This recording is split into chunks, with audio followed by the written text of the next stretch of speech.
నమస్తే, welcome to our channel. Today మనతో discuss చేయడానికి senior journalist Durga Vadlamani madam గారు మనతో ఉన్నారు. వెల్కమ్ చెప్దాం. నమస్తే మేడం. నమస్తే అండి. మా వాళ్ళు చేసింది దారుణం, కన్నీటితో విజయేంద్ర ప్రసాద్ క్షమాపణ చెప్పినట్టు తెలుస్తుంది. ఎందుకని మేడం?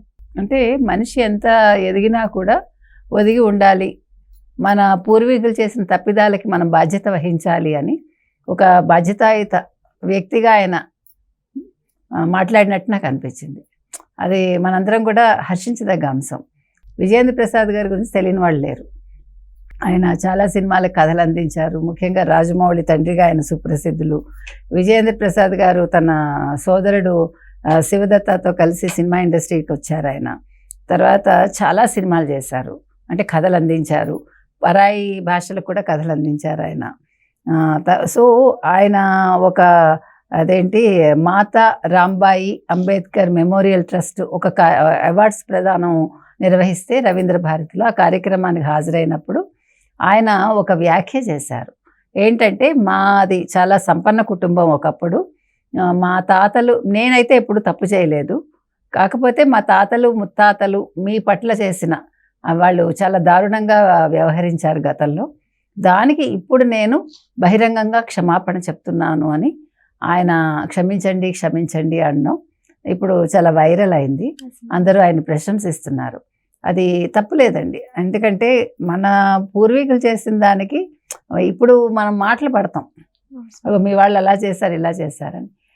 ఎందుకంటే ఆ పడ్డ వాళ్ళకి ఆ వేదన అలా ఉంటుంది. అందుకని ఆయన క్షమాపణ చెప్పడం అనేది చాలా సముచితంగా ఉంది. ఆయన పెద్ద మనసుకి పెద్దరికానికి అది చాలా బాగుంది, అది హుందాగా అనిపించింది మనకి. ఆయన ఎప్పుడు చెప్తారు, నా ఆఫీస్లో ఒక అంబేద్కర్ ఫోటో తప్ప ఇంకేమీ ఉండదని. ఇప్పుడు ఆయన అంబేద్కర్ మీద కూడా ఒక సినిమా తీయాలనుకుంటున్నారు, కథ ప్రిపేర్ చేస్తున్నారు, చాలా దాని మీద పరిశోధన చేస్తున్నారని తెలుస్తోంది.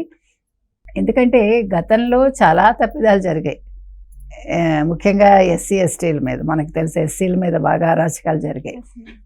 అలాంటివి జరగకూడదు. మనందరం మనుషులం. కులాల కంటే కూడా మానవత్వం, మానవ కులం అనేది చాలా ముఖ్యం మనకి. సో విజయేంద్ర ప్రసాద్ గారు చాలా సినిమాలు చేశారు, మనందరికీ తెలుసు. ఆయన ఏ సినిమాలు చేసినా ఇవాళ ఒక రాజ్యసభ సభ్యుడిగానే కాకుండా ఆయన చాలా ఓపెన్గా మాట్లాడే వ్యక్తి. గతంలో కూడా ఆయన ఎమ్మెల్యేలు ఎంపీలు విషయంలో 40% పైగా అందరి మీద క్రిమినల్ కేసులు ఉన్నాయని ఆవేదన చెందారు. అంటే ప్రజాస్వామ్యంలో ప్రజాస్వామ్య ప్రతినిధిగా రాజకీయ నాయకుడు అనే వ్యక్తి చాలా సచ్చీలత కలిగి ఉండాలి, అది ఆయన చెప్పింది. అంటే అట్లా ఓపెన్గా మాట్లాడగలగడం కూడా గొప్పే కదా. నాకు తెలిసి నేను ఏం తప్పులు చేయలేదు అని ఒప్పుకున్నారు. వాళ్ళ కుటుంబం మొత్తం, ఆయన కొడుకులు కావచ్చు, లేకపోతే వాళ్ళ బ్రదర్స్ కావచ్చు, పిల్లలు, మనవలు, మనవరాళ్ళు అందరూ కూడా సినిమా ఇండస్ట్రీలోనే వాళ్ళు చేస్తున్నారు అందరూ కూడా. సో ఇవాళ విజయేంద్ర ప్రసాద్ గారి కమెంట్ని ఎవరైనా సరే మనం ఆహ్వానించాలి.